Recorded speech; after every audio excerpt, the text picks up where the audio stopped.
Hi guys, we're continuing with the amendments to the Constitution.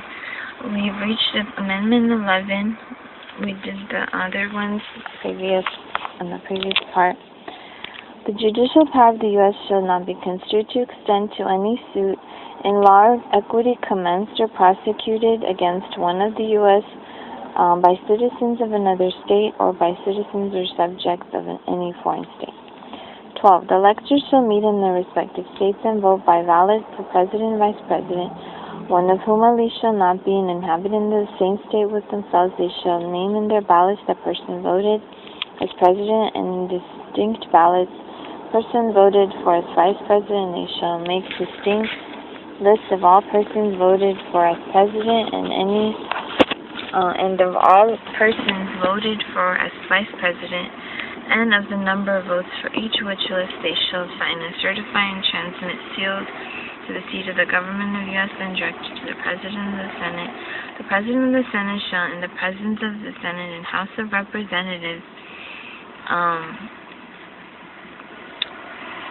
open all the certificates, and votes shall be counted. The person having the greatest number of votes for President shall be the President. In such manner, as number be a majority of the whole if such number be a majority of the whole number of electors appointed, and if no person have such majority, then from the persons having the highest number, not exceeding 3 on the list of those voted for as President,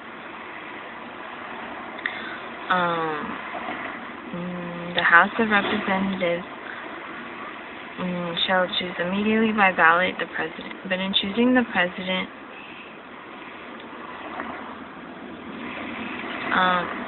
shall be taken by states. The votes shall be taken by states, the representation from each state having one vote, a quorum for this purpose.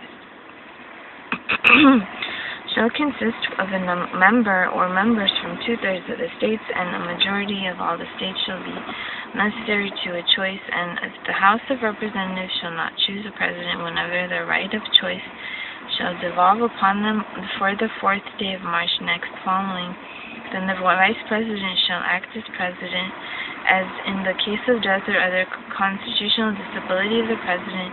The person having the greatest number of votes as Vice President shall be the Vice President. If such number be a majority of the whole number of electors appointed, and if no person have a majority, then from the 2 highest numbers on the list the Senate shall choose the Vice President. A quorum for the purpose shall consist of 2/3 of the whole number of senators, and a majority of the whole number shall be necessary to a choice. But no person constitutionally ineligible to the office of President shall be eligible to that of Vice President. Amendment 13, the Section 1, neither slavery nor involuntary servitude, except as a punishment for crime whereof the party shall have been duly convicted, shall exist within the U.S. or any place subject to their jurisdiction.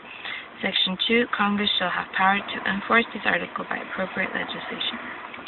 14. Section 1, all persons born or naturalized in U.S. and subject to jurisdiction thereof are citizens of U.S. and of states wherein they reside. No state shall make or enforce any law which shall abridge their privileges or immunities of citizens of U.S., nor shall any state deprive any person of life, liberty, or property without due process of law, nor deny to any person within its jurisdiction the equal protection of law. Section 2. Representatives shall be apportioned among the several states according to their respective numbers, counting the whole number of persons in each state, excluding Indians not taxed, but when the right to vote at any election for the choice of electors for President, Vice President of the U.S., representatives in Congress, the executive and judicial officers of a state, or the members of the legislature thereof, is denied to any of the male inhabitants of such state, being 21 years of age, and the citizens of the U.S., or in any way abridged, except for participation in rebellion or other crime. The basis of representation therein shall be reduced in the proportion which the number of such male citizens shall bear to the whole number of male citizens 21 years of age in each state. Section 3. No person shall be a senator or representative in Congress or elector, president, vice president, or hold any office, civil or military, under the U.S. Or under any state, who, having previously taken an oath as a member of Congress or as an officer of U.S. or as a member of any state legislature or as an executive or judicial member of any state to support the Constitution of the U.S., shall have engaged in insurrection or rebellion against the same or given aid or comfort to the enemies thereof. But Congress may, by a vote of 2/3 of each house, remove such disability. Section 4. The validity of the public debt of the U.S. is authorized by law, including debts incurred for payments of pensions and bounties for services in suppressing insurrection or rebellion shall not be questioned, but neither the U.S. states or any state shall assume or pay any debt or obligation incurred in aid of insurrection or rebellion against the U.S. or any claim for the loss or emancipation of any slave, but all such debts, obligations, and claims shall be held illegal and void.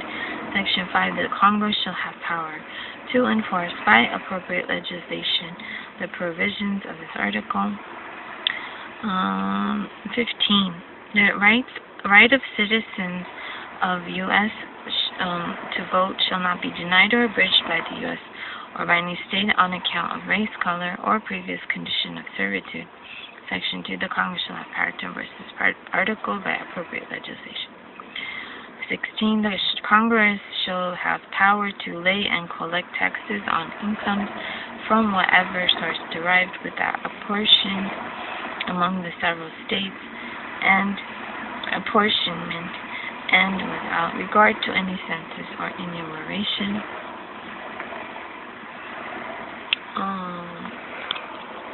The next one is the article or amendment 17.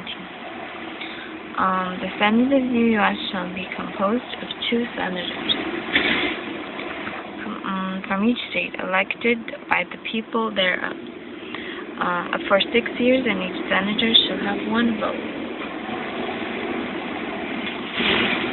The electors in each state shall have the qualification requisite for electors of the most numerous branch of the state legislatures. When vacancies happen in the representation of any state in the Senate, the executive authority of such state shall issue writs of election to fill such vacancies, provided that the legislature of any state may empower the executive thereof to make temporary appointments until the people fill the vacancies by election, as the legislature may direct. This amendment shall not be so construed as to affect the election or terms of any senator chosen before it becomes valid as part of the Constitution. It says the 15th Amendment was ratified February 3, 1870, the 17th, February 3, 1913, the 17th, April 4, 1913.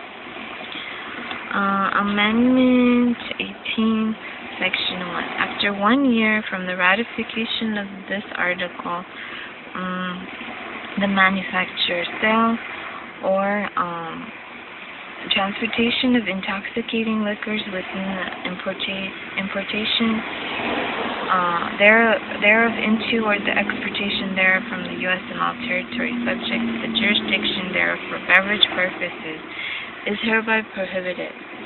The Congress and the several states